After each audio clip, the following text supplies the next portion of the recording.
Hello दोस्तों, स्वागत है आपका अपने ही यूट्यूब चैनल किस्से कहानियों की ऑडियो लाइब्रेरी पर। अभी हम सुन रहे हैं मुंशी प्रेमचंद्र द्वारा रचित उपन्यास कायाकल्प का भाग 38। तो चलिए सुनते हैं आज का भाग। राजा विशाल सिंह ने जिस हौसले से अहिल्या का गौना किया वह राजाओं रईसों में भी बहुत कम देखने में आता है। तहसीलदार साहब के घर में इतनी चीज़ों के रखने की जगह भी न थी। बर्तन, कपड़े, शीशे के सामान, लकड़ी की अलभ्य वस्तुएं, मेवे, मिठाइयाँ, गायें, भैंसें, इनका हफ्तों तक तांता लगा रहा। 2 हाथी और 5 घोड़े भी मिले, जिनके बांधने के लिए घर में जगह न थी। 5 लौंडियाँ अहिल्या के साथ आई।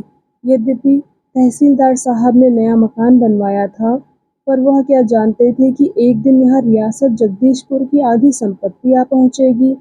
घर का कोना-कोना सामानों से भरा हुआ था। कई पड़ोसियों के मकान भी हट उठे। उस पर लाखों रुपए नकद मिले वह अलग। तहसीलदार साहब लाने को तो सब कुछ ले आए, पर अब उन्हें देख-देख रोते और कुढ़ते। कोई भोगने वाला नहीं। अगर यही संपत्ति आज से 25 साल पहले मिली होती तो उनका जीवन सफल हो जाता। जिंदगी का कुछ मजा उठा लेते। अब बुढ़ापे में इनको लेकर क्या करें? चीजों को बेचना अपमान की बात थी। हाँ, यार दोस्तों को जो कुछ भेंट कर सकते थे किया। अनाज की कई गाड़ियां मिली थी, वह सब उन्होंने लुटा दी। कई महीने सदाव्रत सा चलता रहा। नौकरों को हुक्म दे दिया कि किसी आदमी को कोई चीज मंगनी देने से इनकार मत करो। सहालग के दिनों में रोज ही हाथी, घोड़े, पालकियां, फर्श आदि सामान मंगने जाते। सारे शहर में तहसीलदार साहब की कीर्ति छा गई। बड़े-बड़े रईस उनसे मुलाकात करने आने लगे। नसीब जगे तो इस तरह जगे। कहाँ रोटियां भी मैसर न होती थी। आज द्वार पर हाथी झूमता है। सारे शहर में यही चर्चा थी। मगर मुंशी जी के दिल पर जो कुछ बीत रही थी वह कौन जान सकता है। दिन में बीसों ही बार चक्रधर पर बिगड़ते। नालायक, आप तो आप गया, अपने साथ लड़के को भी ले गया। न जाने कहाँ मारा मारा फिरता होगा। देश का उपकार करने चला है। सच कहा है, घर की रोएं बन की सोएं। घर के आदमी मरे परवाह नहीं, दूसरों के लिए जान देने को तैयार। अब बताओ, इन हाथी, घोड़े, मोटरों और गाड़ियों को लेकर क्या करूं? अकेले किस किस पर बैठूं? बहू है, उसे रोने से फुर्सत नहीं। बच्चा की माँ है, उनसे अब मारे शोक के रहा नहीं जाता। कौन बैठे? यह सामान तो मेरे जी का जंजाल हो गया। पहले बेचारे शाम सवेरे कुछ गा बजा लेते थे, कुछ सरूर भी जमा लिया करते थे। अब इन चीजों की देखभाल में ही भोर हो जाती है। क्षण भर भी आराम से बैठने की मोहलत न मिलती। निर्मला किसी चीज की ओर आंख उठाकर भी न देखती। मुंशी जी को ही सबकी निगरानी करनी पड़ती थी। अहिल्या यहाँ आकर और भी पछताने लगी। वह रनिवास के विलासमय जीवन से विरक्त होकर यहाँ प्रायश्चित करने के इरादे से आई थी, पर यह विपत्ति उसके साथ यहाँ भी आई। वहाँ उसे घर गृहस्थी से कोई मतलब न था, यहाँ यह विपत्ति भी सिर पड़ी। जिन वस्तुओं से उसे जरा भी मोह न था, उन्हीं के खो जाने की खबर हो जाने पर उसे दुख होता था। वह माया को जीतना चाहती थी, पर माया ने उसी को परास्त कर दिया। संपत्ति से गला छुड़ाना चाहती थी, पर संपत्ति उससे और चिमट गई थी। वहाँ कुछ देर शांति से बैठ सकती थी, कुछ देर हंस बोलकर जी बहला लेती थी। किसी के ताने मेहने न सुनने पड़ते थे। यहाँ निर्मला बाणों से छेदती और घाव पर नमक छिड़कती रहती थी। बहू के कारण वह अपने पुत्र से वंचित हुई। बहू के ही कारण पोता भी हाथ से गया। ऐसी बहू को वह पान फूल से न पूछ सकती थी। संपत्ति लेकर वह क्या करे? चाटे? पुत्र और पौत्र के बदले में इस अतुल धन का क्या मूल्य था? भोजन वह अब भी अपने हाथों से ही पकाती थी। अहिल्या के साथ जो महाराजिनें आई थी, उनका पकाया हुआ भोजन ग्रहण न कर सकती थी। अहिल्या से भी वह छूत मानती थी। इन दिनों मंगला भी आई हुई थी। उसका जी चाहता था कि यहाँ की सारी चीजें समेट ले जाऊं। अहिल्या अपनी चीजों को तीन तेरह न होने देना चाहती थी। इससे ननद भावज में कभी-कभी खटपट हो जाती थी। बर्तनों में कई बड़े-बड़े कंडाल भी थे। एक कंडाल इतना बड़ा था कि उसमें 250 कल से पानी आ जाता था। मंगला ने एक दिन यह कंडाल अपने घर भिजवा दिया। कई दिन बाद अहिल्या को यह खबर मिली तो उसने जाकर सास से पूछा, अम्मा जी, वह बड़ा कंडाल कहाँ है? दिखाई नहीं देता। निर्मला ने कहा, बाबा मैं नहीं जानती कैसा कंडाल था, घर में है तो कहाँ जा सकता है?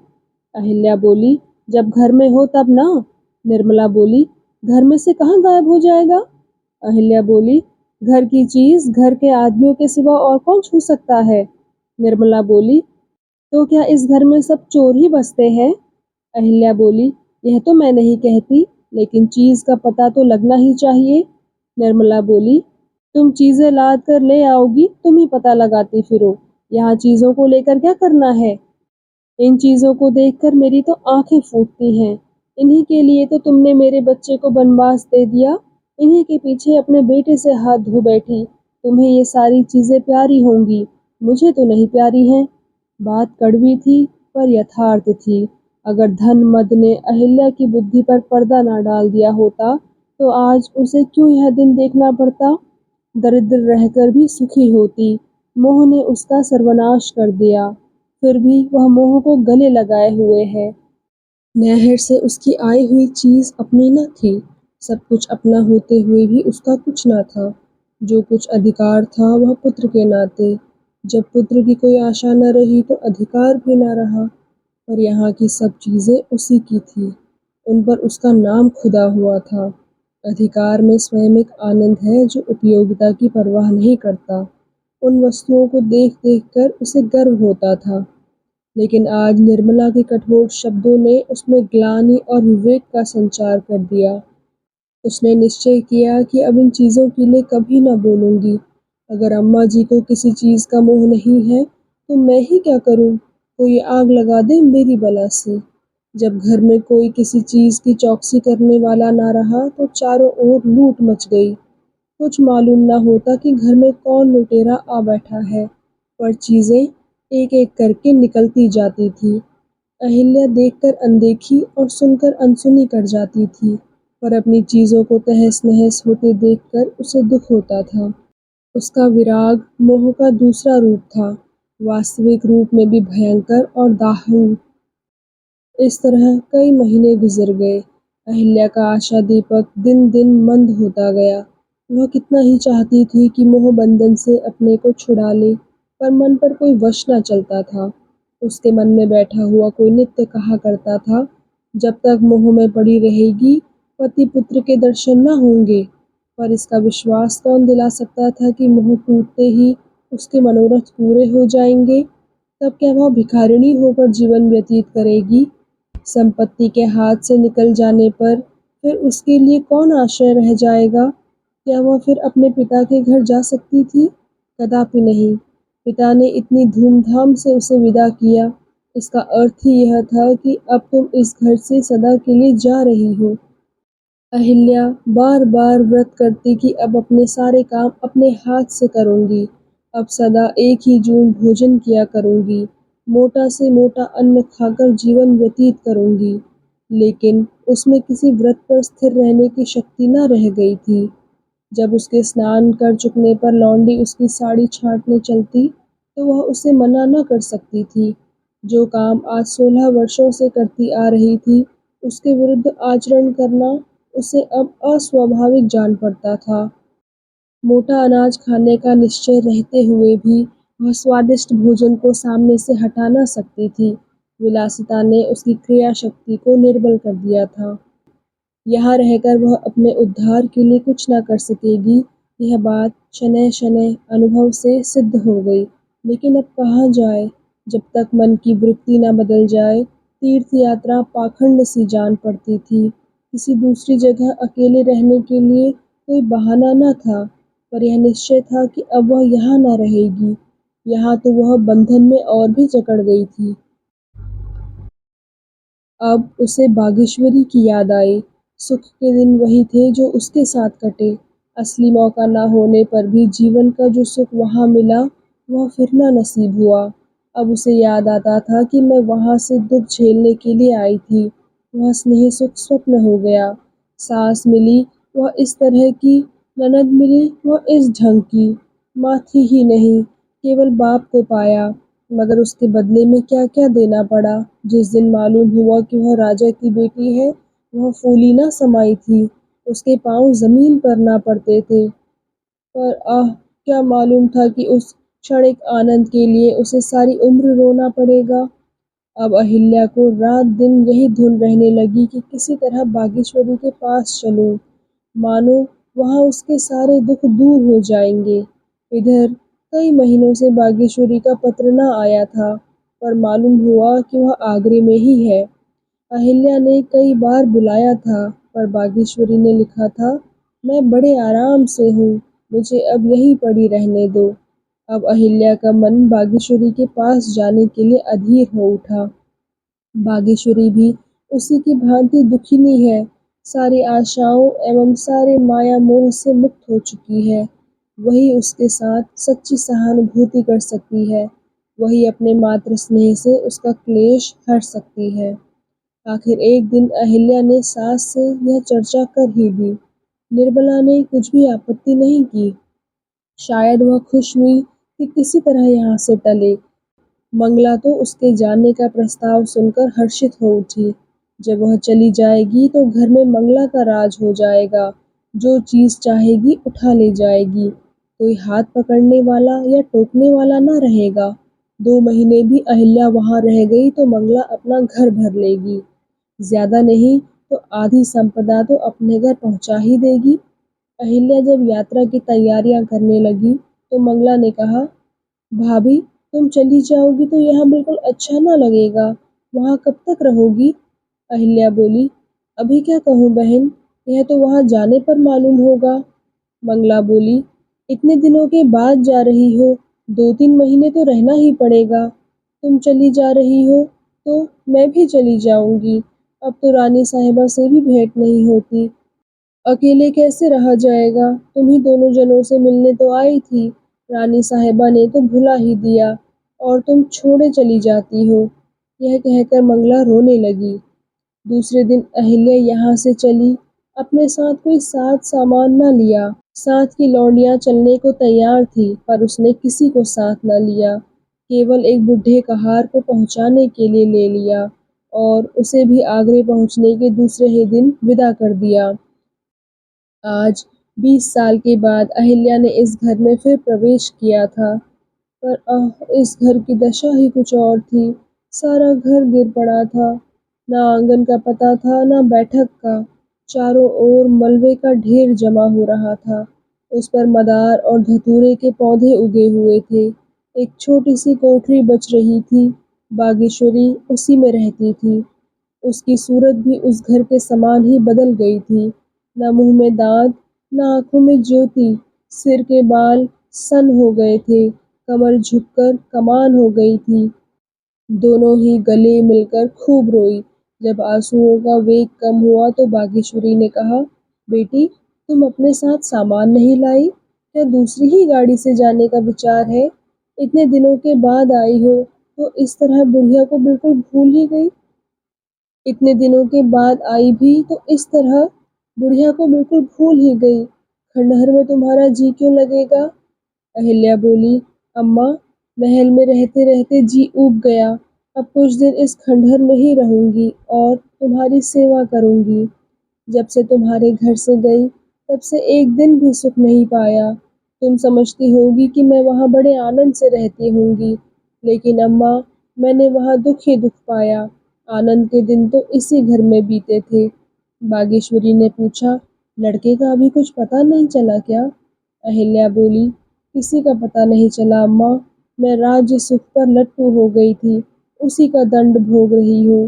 राज्य सुख भोग कर तो जो कुछ मिलता है वह देख चुकी, अब उसे छोड़ कर देखूंगी कि क्या जाता है। मगर तुम्हें तो बड़ा कष्ट हो रहा है अम्मा। बागेश्वरी ने बागेश्वरी ने कहा, कैसा कष्ट बेटी? जब तक स्वामी जीते रहे उनकी सेवा करने में सुख मानती थी। तीर्थ व्रत पुण्य धर्म सब कुछ उनकी सेवा में ही था। अब वह नहीं है तो उनकी मर्यादा की सेवा कर रही हूँ। आज भी उनके कितने ही भक्त मेरी मदद करने को तैयार हैं, लेकिन क्यों किसी की मदद लूं? तुम्हारे दादाजी सदैव दूसरों की सेवा करते रहे, इसी में अपनी उम्र काट दी, तो फिर मैं किस मुंह से सहायता के लिए हाथ फैलाऊं? यह कहते हुए वृद्धा का मुखमंडल गर्व से चमक उठा। उसकी आंखों में एक विचित्र स्फूर्ति झलकने लगी। अहिल्या का सिर लज्जा से झुक गया। अहिल्या का सिर लज्जा से झुक गया। माता, तुझे धन्य है, तू वास्तव में सती है। तू अपने ऊपर जितना गर्व करे वह थोड़ा है। बागेश्वरी ने फिर कहा। ख्वाजा महमूद ने बहुत चाहा कि मैं कुछ महीना ले लिया करूं। मेरे मैके वाले कई बार मुझे बुलाने आए। यह भी कहा कि महीने में कुछ ले लिया करो। भैया बड़े भारी वकील हैं, लेकिन मैंने किसी का एहसान नहीं लिया। पति की कमाई को छोड़कर और किसी की कमाई पर स्त्री का अधिकार नहीं होता। चाहे कोई मुंह से ना कहे, पर मन में जरूर समझेगा कि मैं इन पर एहसान कर रहा हूँ। जब तक आंखें थी सिलाई करती रही, जब से आंखें गई दलाई करती हूँ। कभी कभी उन पर जी झुंझलाता है। जो कुछ कमाया उड़ा दिया। तुम तो देखती ही थी, ऐसा कौन सा दिन जाता था कि द्वार पर 4 मेहमान ना आ जाते हो। लेकिन फिर दिल को समझाती हूँ कि उन्होंने किसी बुरे काम में तो धन नहीं उड़ाया। जो कुछ किया दूसरों की सहायता के लिए ही तो किया। जो कुछ किया दूसरों के उपकार के लिए किया, यहाँ तक कि अपने प्राण भी दे दिए। फिर मैं क्यों पछताऊं और क्यों रोऊं? यश सेंत में थोड़े ही मिलता है। मगर मैं भी अपनी बातों में लग गई। चल, हाथ मुंह धो डालो, कुछ खा पी ले, फिर बात करो। लेकिन अहिल्या हाथ मुंह धोने न उठी। बागेश्वरी की आदर्श पतिभक्ति देखकर उसकी आत्मा उसका तिरस्कार कर रही थी।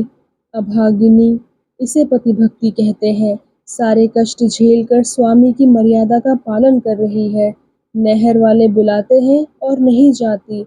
हालांकि इस दशा में मैके चली जाती तो कोई बुरा ना कहता। सारे कष्ट झेलती है और खुशी से झेलती है। एक तू है कि मैके की संपत्ति देखकर फूल उठी, अंधी हो गई। राजकुमारी और पीछे चलकर राजमाता बनने की धुन में तुझे पति की परवाह ही ना रही। तूने संपत्ति के सामने पति को कुछ ना समझा, उसकी अवहेलना की। वह तुझे अपने साथ ले जाना चाहते थे, तू ना गई। राज्य सुख तुझसे ना छोड़ा गया। रो अपने कर्मों को। बागेश्वरी ने फिर कहा। अभी तक तू बैठी ही है? हाँ, लौंडी पानी नहीं लाई ना, कैसे उठेगी? ले, मैं पानी लाए देती हूँ।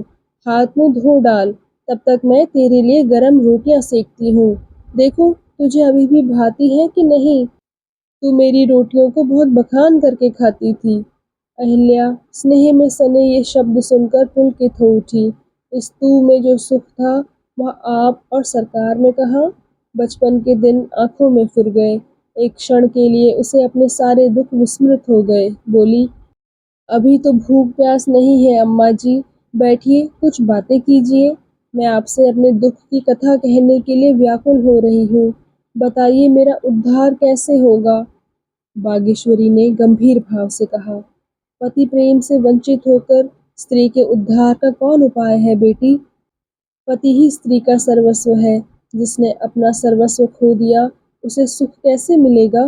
जिसको लेकर तूने पति का त्याग किया उसको त्याग कर ही पति को पाएगी।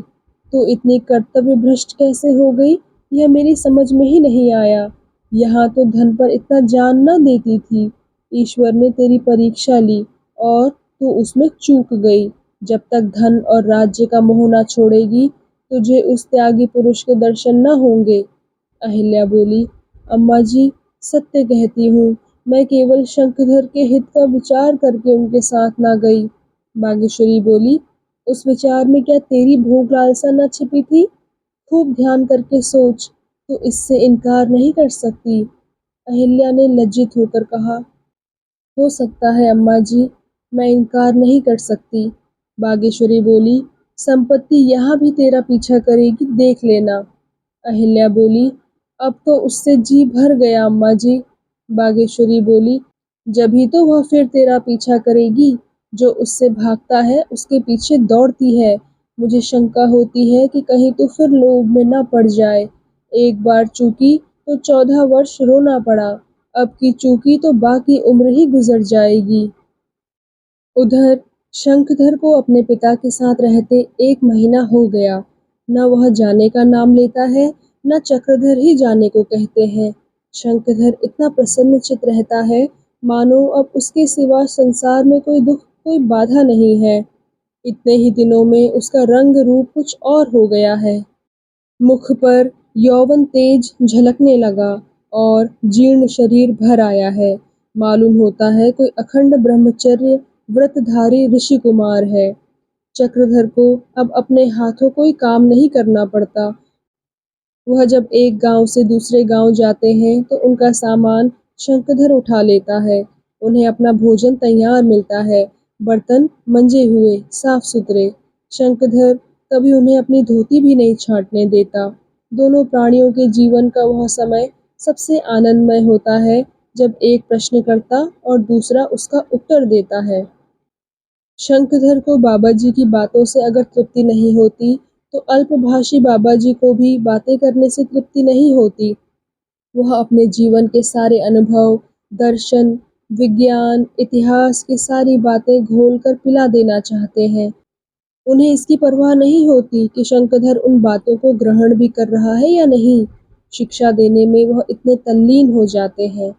जड़ी बूटियों का जितना ज्ञान उन्होंने बड़े बड़े महात्माओं से बरसों में प्राप्त किया था, वह सब शंखधर को सिखा दिया। वह उसे कोई नई बात बताने का अवसर खोजा करते हैं। उसकी एक एक बात पर उनकी सूक्ष्म दृष्टि पड़ती है। दूसरों से उसकी सज्जनता और सहनशीलता का बखान सुनकर उन्हें कितना गर्व होता है। वो हमारे आनंद के गदगद हो जाते हैं। उनकी आंखें सजल हो जाती हैं। सब जगह यह बात खुल गई कि यह युवक उनका पुत्र है। दोनों की सूरत इतनी मिलती है कि चक्रधर के इनकार करने पर भी किसी को विश्वास नहीं आता। जो बात सब जानते हैं, उसे वह स्वयं नहीं जानते और न जानना ही चाहते हैं। एक दिन वह एक गांव में पहुंचे तो वहां दंगल हो रहा था।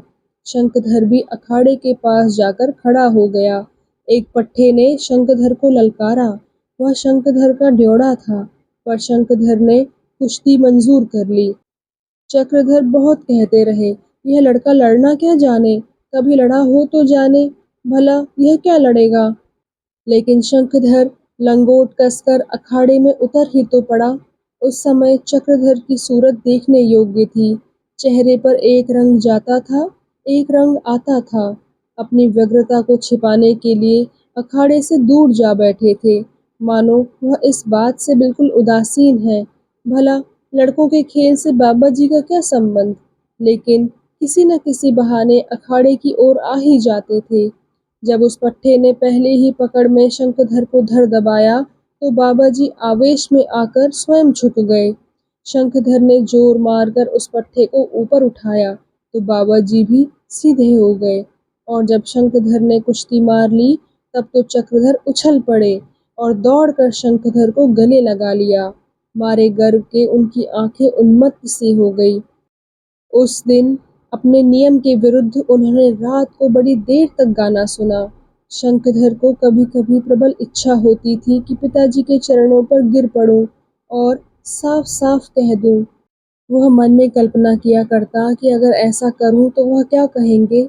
कदाचित उसी दिन मुझे सोता छोड़कर किसी और की राह लेंगे।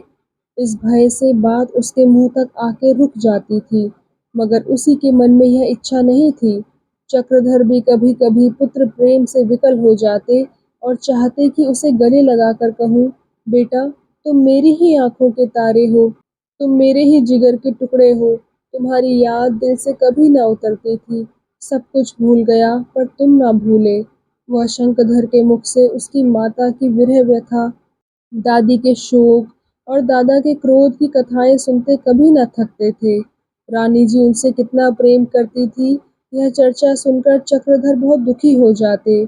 जिन बाबा जी की रूखे सूखे भोजन से तुष्टि होती थी, यहाँ तक कि भक्तों के बहुत आग्रह करने पर भी खोए और मक्खन को हाथ से न छूते थे, वही बाबा जी इन पदार्थों को पाकर प्रसन्न हो जाते थे। वह स्वयं अब भी वही रूखा सूखा भोजन ही करते थे, पर शंखधर को खिलाने में जो आनंद मिलता था, वह क्या कभी आप खाने में मिल सकता था। इस तरह 1 महीना गुजर गया और अब शंखधर को यह फ़िक्र हुई कि इन्हें किस बहाने से घर ले चलूं। वह कैसे आनंद का समय होगा जब मैं इनके साथ घर पहुंचूंगा। लेकिन बहुत सोचने से भी उसे कोई बहाना ना मिला। तब उसने निश्चय किया कि माताजी को पत्र लिखकर यहीं क्यों ना बुला लूं।